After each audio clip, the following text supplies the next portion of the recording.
And good evening, serious fans of Florida history. Yes, Mr. O'Brien here once again, broadcasting the unit review known as the International Rivalry in Florida, England versus Spain, 1668. And let me tell you what, a lot of blood's going to be spilled over all La Florida.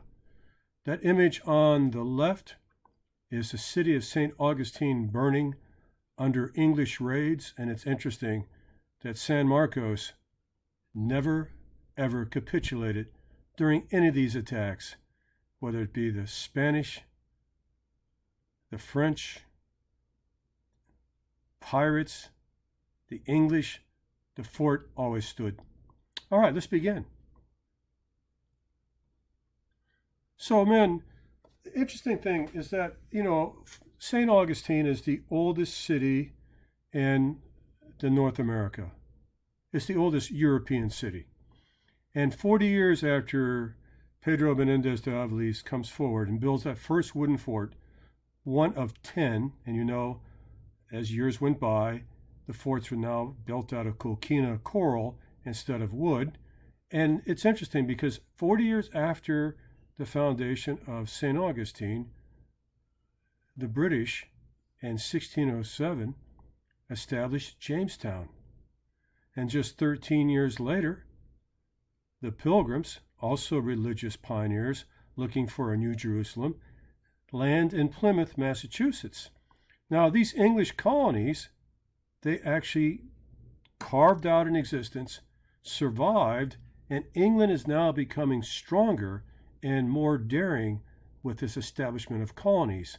But men, they're going from the north to the south, and if the English continue to travel to the south, they're going to run into Spanish Florida eventually.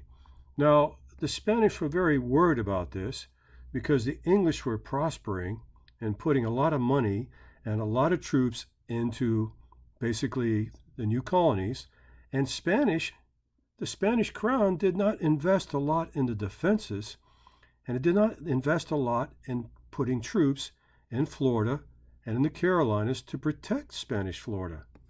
And that is going to be a mistake because the big hub for the English is going to be a place called Charlestown. Today we call it Charleston. During the American Civil War, as you know, that was one of the big slave markets that was destroyed by a hurricane just a few years ago. We'll talk more about that when we get into Florida during the Civil War. Now, we had this gentleman by the name of Robert Searles. Now, men, Robert Searles was no Boy Scout. He was a known pirate. He had been raiding for years in Florida waters against the Spanish fleets. He had a price on his head. And Robert Searles had decided that the best way for him to attack St. Augustine and to wipe the Spanish out of Florida was by using deception. And one of the things that this particular British leader did was to capture 2 Spanish ships. And then he put his raiders into those ships and sailed one evening into St. Augustine Harbor. And of course, the Spanish guards at San Marcos were happy to see the Spanish ships, not realizing that they were a Trojan horse. And when night came, Robert Searles released his English raiders and mercenaries, and they attacked the fort at San Marcos, and they attacked St. Augustine, the town. Now, gentlemen, it was a vicious attack. 60 people were killed. 1 out of every 4 Spaniards was put to the sword. The town was torched, but St. Augustine was lost, but San Marcos stood firm. The fortress was not breached. The cannons won the day, and Robert Searles will have to retreat without cracking the big nut known as San Marcos. Because, men, that fortress is St. Augustine. The city can be rebuilt, but the fortress has to be destroyed if you're going to dominate Spanish Florida. All right. And there's a nice painting of Castillo De San Marcos. Men, what a fortress this is. I hope you ever get a chance to see it. It's very impressive. 12 feet thick, can house up to 1,500 people in an emergency, designed out of that soft coquina shell. It's like popcorn, if you will, like styrofoam.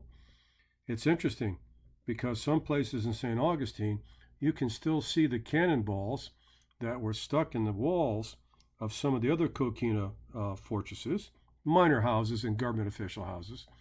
And you say to yourself, wow, that thing's been in there for 300 years. That's correct. St. Augustine is a heck of a city. Now, the fortress is needing repair, but you know what? It did great to protect the people of St. Augustine when they fled. You know, they were safe in there. But that fort did not protect other Spanish colonies or other Spanish towns along the eastern seaboard of Florida, the interior, or what is now Georgia and parts of South Carolina. The fort was only good for St. Augustine. It did not prevent pirates and the English from raiding other locales where the Spanish flag flew. Okay? It's hard to believe there was enough food and water the last 3 months inside that fort, but it did. Now, gentlemen, Sir Francis Drake, the greatest sea dog of the Elizabethan age, actually tried to take St. Augustine. Again, crops are burnt, houses are destroyed, but the fort stood strong. Nobody could seem to bring this thing down. It was amazing what the history this fort's gone through. It's going to go through the Confederate Wars. It's going to go through the Seminole Wars. Oh, man, it's going to have English buccaneers. Sir Francis Drake, who I respect greatly for his navigational skills, let alone his fighting skills, could not bring San Marcos down. Very interesting. Now, here's something that's really not known by a lot of people who study Florida history. Yeah, the King of Spain, Philip II, put out an edict that anybody who escaped as a slave from any British colony, if they could make it, pardon me, I said Philip, I'm going to say Charles II. If anyone made it to Florida, especially St. Augustine, you would be given a sanction, right? You would be given a place to stay if you would convert to Catholicism, and you would be brought into the Spanish community. Now, you know, even though England was one of the first countries to outlaw slavery, this was just another poke in the eye for the Spanish against the English, you know, and it's not going to be good because later we'll see that both the British and the Spanish and others will openly recruit black Floridians, and they will also recruit any type of mercenaries they can find. Okay? All right. Let's continue a little bit. And on our next lecture, we're going to get into Fort Moses a little bit more. Now, one thing the Spanish did very well, and ever since the days of Columbus and Pedro Menendez de Alvarez, was that they built missions. Amazing Catholic missionaries, priests, brothers going into harm's way, into the most remote areas of Florida and what is now Georgia and Carolinas, right? Trying to bring the word of the gospel and trying to civilize the Indian population. Wait a minute. I thought that De Soto had wiped out the Florida Indians when he brought smallpox to Florida. You're right. The Calusa and the Timucua and the Tequesta are gone. A lot of these Indians are what we call mobile Indians. Mobile, Alabama, forgive me, and guys like the Creek Nations, the Upper Creek, the Lower Creek, the Bonton Rouge. They moved into Florida later, long after the Indians we discussed in earlier chapters were wiped out by European diseases. And they had a certain degree of immunity to the European diseases. Now, I'm not suggesting that smallpox didn't kill Native Americans later. I'm just suggesting that it wasn't the Holocaust that the Spanish had brought, right, when De Soto and others trounced through Florida back in the 16th century. Okay. The problem is this, men. It's not so much the Native Americans that are wiping out these missions and causing damage and killing priests. It's the British. Yes, and you know what? These new English settlements, especially Charleston, is only 50 miles away from the heart of Spanish Florida. It is the British who are hiring Native Americans to raid these Catholic missions and to wipe out these cities. I shouldn't say cities. I should say townships. All right? I have such great respect for these priests and these brothers. But you know what, men? The problem was this. The Indians were well paid, and they were now going to be on the warpath. All it took was a handful of trained British soldiers, and they could recruit 500, 600, 700 Indian mercenaries, and men, it was a trail of destruction. Now, on the test, if I ask you this, it's true. No matter how bad it got, the Spanish were very reluctant to ever give up on trying to Christianize or build missions and bring civilization, their civilization, to Florida. They paid a terrible price, but they never gave up on the mission. They tried to the very end, against Native Americans, against the British, against all the elements. And then there was James Moore. James Moore, the Carolina governor, right, who decided the best way to destroy the Spanish missions and to discourage the Spanish government was to attack those missions that were the farthest away from St. Augustine. That way they couldn't get any troops in to help them. There was very limited naval ships that were en route that could bring supplies or aid. And so, quite frankly, these missions were mostly Native American, led by British officers. And you know what?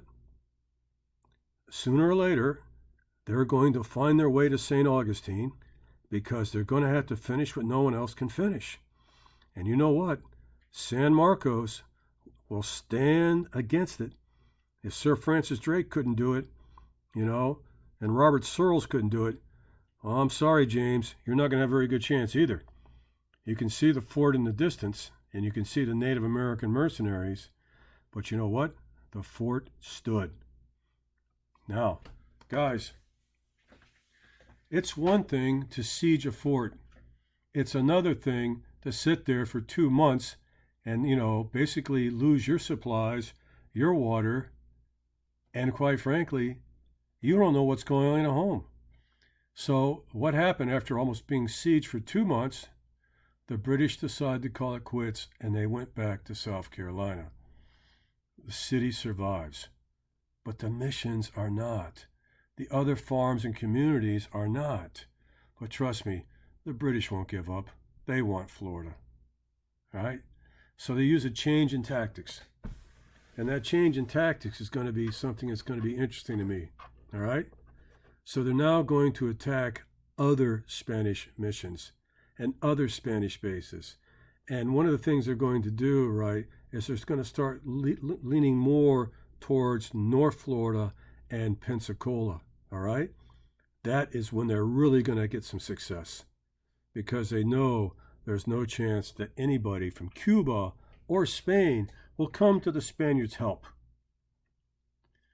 The Spanish are really good at building forts, and they built a fort called San Marco de Apalache. But unfortunately, it was too deep in the St. Marks River where they really couldn't see what was coming, whether it was pirates or British frigates or what. So the forts there were only small in comparison to those in St. Augustine. So eventually, they will abandon this fort and move it closer to the coast. And you know what? If you look at this map right here, as I tried to tell you in class, it was amazing the number of struggles, out-and-out battles that were fought all through Florida, the Panhandle, right? South Carolina, North Florida. I mean, men, this is almost like a full-fledged war. And you know what's interesting is that we really don't do a really good job about teaching this in American history. Heck, we don't even talk about the 15 colonies. Yeah, because later when England takes Florida, East Florida and West Florida will be the 14th and 15th colony. But I'm getting ahead of myself. All right? So after these attacks, right, the Spanish decided that maybe they shouldn't rebuild these forts, especially the ones near Pensacola. Oh, but wait. When they moved the fort down, right, and you're going to see that they're going to rebuild it bigger and better. And you know, it's interesting to me because halfway between Pensacola and St. Augustine is Tallahassee. And Tallahassee was an Indian word for which meant the meadows or the grasslands. And this is where the Spanish and later the Americans and the English would trade horses, get new supplies, spend the night, rest, and then continue. So it's interesting, when you got to this little village of Tallahassee in 1718, it was actually just a small place to water your horses, take the saddle off your animals, get a meal, sleep, and continue. Who knew that little trading, that hitching post right there would one day be the state capital? All right. So little by little, Pensacola grows. We got St. Augustine on one side and Pensacola very near what we call the Alabama border. And thank God for Jamie Frank, a military engineer who came out of New Spain, that's like Mexico and Central America, who was able to build San Carlos de Austria. And it was a much, much better fort. And you know what? It resisted the French, it resisted the pirates, it resisted the English. And so little by little, Pensacola and the areas around it began to grow. But don't get me wrong, men. This was still a very austere place of Florida. And you had to be very tough to live there. And it was a very lonely assignment. Okay? So, it's interesting because nearby you have the Mobile tribe, Mobile, Alabama, the Mobile River. And men, after several floods and tropical storms through Pensacola and Mobile, there seems to be an unofficial peace. Seems like the French and the Spanish are starting to trade again with each other, and that even the British are kind of relaxed about who comes into Pensacola and who doesn't. And it was almost like an open city because everybody needed everybody else. Food, news, trading goods, raw materials, pelts, tobacco. And so Pensacola became kind of like one of the first really open cities of Florida. But men, that period of peaceful coexistence, hurricanes and floods, forget it. In a short time, it'll be back to business. And that business is trying to take Florida for the crown of England. All right? And they do. Things change very rapidly because, men, a war is going to break out in France. The War of the Triple Alliance. And, unfortunately, we're going to see the Spanish pick the wrong side. And it's going to cost them. And when it was all over, the Quadruple Alliance, right, which went against Spain, right, you're going to see things change very rapidly. Now, in New Orleans, which was still French, when they heard about this, the French have always wanted revenge. They wanted revenge ever since all the way back to Pedro Menendez de Avilés and Jacques Lemon. So there was a gentleman by the name of John Baptiste Lemon, and he was one of the settlers who said, you know what, we need to take this time of confusion and attack Pensacola. And you know what? Let's get our properties back. So the French actually surprised the Spanish in Pensacola and the areas around it, and they had an attack. Now, when they figured it out, the French were they did a deal. They told them, look, it's all right. We're going to be gentlemen. We'll take all the prisoners we have captured in Pensacola, and we'll take you back to Havana, Cuba. But when the French, under a white flag, brought the Spanish soldiers from Pensacola to Havana, guess what happened? The Spanish arrested them and stole their ships. The French will never be nice again. And so the Spaniards sent an army back to Pensacola and the very captured French ships that they brought these prisoners home in. Wow, I guess all's fair in love and war. And men, Pensacola is eventually going to fall. And this time the Spaniards will be taken to Cuba and exchanged for French prisoners that were captured early, which goes to prove that no good deed ever goes unpunished. All right, Pensacola changes hands. In 1721, a treaty about the world wars in Europe, we're going to see the English are now going to be on the board. And England is growing stronger and stronger, and they're looking at Pensacola. Now, the Atlantic seaboard was getting stronger, and the Spanish forts are getting weaker, and the situation for Spain is about to change. The English come in from the Carolinas, and they start building forts like crazy. No, not like San Marcos. But when you build forts like that, it means only one thing. And that one thing is that they want to attack the Spanish and take Florida over. This is a recreated fort in South Carolina. And they have no doubt that they're going to drive Spain out of Florida. And they have no love for the French either. Okay? And then there was Colonel John Palmer.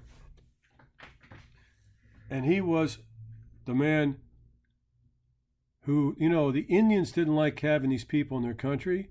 And Fort King George was one of those particular situations. And now, not only do you have the British attacking Spanish forts, you have Indians attack it. Now, the Indians are going to turn against the British, who used to be their friends. And every time a British fort would burn down, the Spanish got the blame for it. It was the Native Americans. The British would blame the Spanish, and why not? So Colonel John Palmer, who had been a member of Governor Moore's raid in St. Augustine, right, in 1702, decided he would get even. So he marches just to the north of St. Augustine, catches 2 Indian villages, right, kills everybody there, and then they attack San Marcos again. And you know what? The fort held again. But the Indians will never forgive the British for this one. And then there's, in 1732, there's George Oglethorpe, who was a subject of the King of England. And the reason that he created Georgia, right, was simply to be a defense against Spain and Florida.